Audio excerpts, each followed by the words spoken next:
वालेकुम, कैसे हैं आप सब लोग। Welcome back to my YouTube channel. आज की वीडियो में हम आप लोगों के साथ शेयर करने वाले हैं बहुत ही ज़्यादा मज़ेदार और खट्टी मीठी सी रेसिपी। आज की इस वीडियो में हम आपको सिखाने वाले हैं कि किस तरह से आप लोग घर में अपनी बड़ी ही सिंपल तरीके से इमली की खट्टी मीठी चटनी बना सकते हैं। जैसे कि आगे रमज़ान का महीना स्टार्ट होने वाला है, तो एक बार बना कर रख लें, 1 से 2 माह ईजिली इंजॉय कर सकते हैं। फिर बस निकालें, समोसों पकौड़ों दही बड़ों किसी भी चीज़ के साथ इंजॉय कर लें।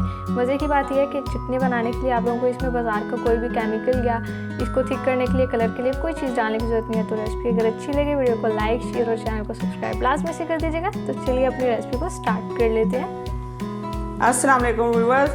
तो अब हम अपनी रेसिपी को शुरू करते हैं, जो कि है हमारी इमली की खट्टी मीठी चटनी। तो ये मैंने 200 ग्राम इमली ली और उसका पल्प निकाल लिया है और अच्छे से आपने इसको छान लेना है, क्योंकि काफ़ी जो वो कचरा वगैरह होता है इमली में वो होता है, तो उसे आप स्ट्रेनर से निकालेंगे तो स्मूथ सा यहाँ पर पेस्ट निकल कर आ जाएगा। तो अब फ्लेम को ऑन कर लेते हैं। अभी फ्लेम को हमने ऑन नहीं किया था और यहाँ पर फ्लेम ऑन हो चुकी है। तो अब इसमें कुछ चीज़ें डालेंगे।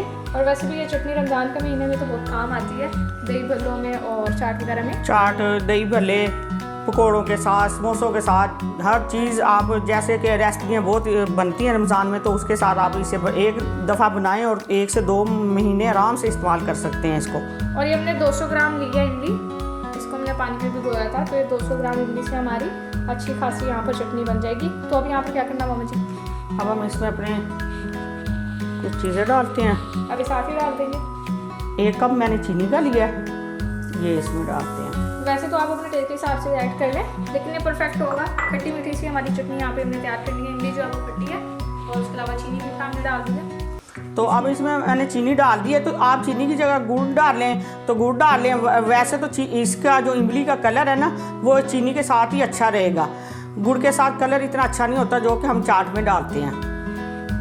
1/2 टीस्पून काला नमक, 1 टीस्पून जो वाइट नॉर्मल नमक होता है ये डालेंगे। कुछ सिंपल सी इसमें मसाले डालने हैं, बड़े ही आसान सी रेसिपी और बहुत कम चीज़ों में बन जाती है। 1 टीस्पून कुटी लाल मिर्च,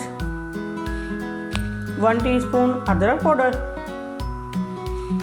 1/2 टीस्पून चाट मसाला पाउडर। तो देखिए यहाँ पर हमारी चटनी पकना भी स्टार्ट हो गई है। अब बस क्या करना है मुझे? बस इसे पकाना ही याद है ना? हमने इसे बस इसी तरह ही पकाना है और मीडियम लो आग पे, ठीक है। अच्छे से ठीक होने तक पकाना है, गाढ़ा और होने इसके तक। सर पे इतना खड़े होने की जरूरत भी नहीं है ना, इसे बस गाढ़ा होने तक पकाएंगे और अब इसमें कुछ भी नहीं हमने डालना। तो आप लोगों ने लाजमी से इस रेसिपी को ट्राई करना। इससे पहले भी 1 से 2 रेसिपीज हम शेयर कर चुके हैं आप लोगों के साथ इमली की चटनी की, तो आप लोग उनको भी देख लीजिएगा। आई बटन में दे दूँगी, एंड स्क्रीन पर भी दे दूँगी। और ये रेसिपी भी लाजमी से बनाइएगा। इसके अलावा हम रमज़ान स्पेशल रेसिपी का आप लोगों के साथ शेयर करें, तो उनको भी ट्राई कीजिएगा। तो अब हम यहाँ पर इसे कितनी देर तक पकाना है तकरीबन मामा जी? इसे हम 20 से 25 मिनट तक पकाएंगे। चलिए 20 से 25 मिनट तक मीडियम लो फ्लेम पर पकाते हैं। और फिर जब हमारी इमली की चटनी तैयार हो जाएगी, मज़ेदार सी गाढ़ी हो जाएगी, फिर आप लोगों को दिखाते हैं। तो व्यूअर, इमली की खट्टी मीठी चटनी हमारी तैयार हो गई है और ये देखो 20 से 25 मिनट हमें लगे हैं। और इसी तरह ही आपने इसे हल्की आग पर पकाना है। और ना तो हमें इसमें कॉर्नफ्लोर डालने के लिए ज़रूरत है कि हम इसे गाढ़ा करें, ये खुद ही इतनी अच्छी ये हमारी चटनी तैयार हो गई है। आप इसे ज़रूर बनाएं। लग रहा होगा कि ये थोड़ी सी पतली है, लेकिन ऐसा बिल्कुल नहीं है। जब ठंडी होगी तो इसकी कंसिस्टेंसी और गाढ़ी हो जाएगी, इसलिए पहले ही ज़्यादा गाढ़ा नहीं हमने इसे कर देना। तो अब बस क्या करना मामा जी? अब आप लोगों ने बस इसे ठंडा करना और फिर किसी भी चीज़ के साथ एंजॉय करें। तो बस ठंडा करते हैं पहले अपनी इस मज़ेदार और खट्टी मीठी चटनी को, फिर फाइनल लुक शेयर करते हैं। तो लीजिए जाएगा माशाल्लाह अल्हम्दुलिल्लाह, कितने बेहतरीन और आसान से तरीके से हमने अपनी ये झटपट सी इमली की खट्टी मीठी चटनी बनाकर तैयार कर लिया। और बिल्कुल हेल्दी हमारी ये रेसिपी, इसमें हमने बाज़ार का कोई भी केमिकल यूज़ नहीं किया, ना ही हमने इसको स्टोर करने के लिए इसमें कोई प्रिजर्वेशन के लिए चीज़ डाली है। तो बड़ी ही सिंपल रेसिपी है, एक बार इसको लाजमी से बनाइएगा। यकीन करें इतनी मज़ेदार चटनी आप लोग अगर समोसों के साथ, चाट, दही बड़े किसी भी चीज़ के साथ लेंगे तो वो आपकी उस चीज़ का मज़ा दोबारा कर देगा। होप सो आप लोगों को रेसिपी अच्छी लगी होगी। रेसिपी अगर अच्छी लगी तो वीडियो को लाइक, शेयर और चैनल को सब्सक्राइब कर दें। तो फिर नेक्स्ट किसी मज़ेदार और बेहद आसान सी रमज़ान स्पेशल रेसिपी में आपसे मुलाकात होगी। तब तक के लिए अपना बहुत सारा ख्याल रखिए। अल्लाह हाफिज़।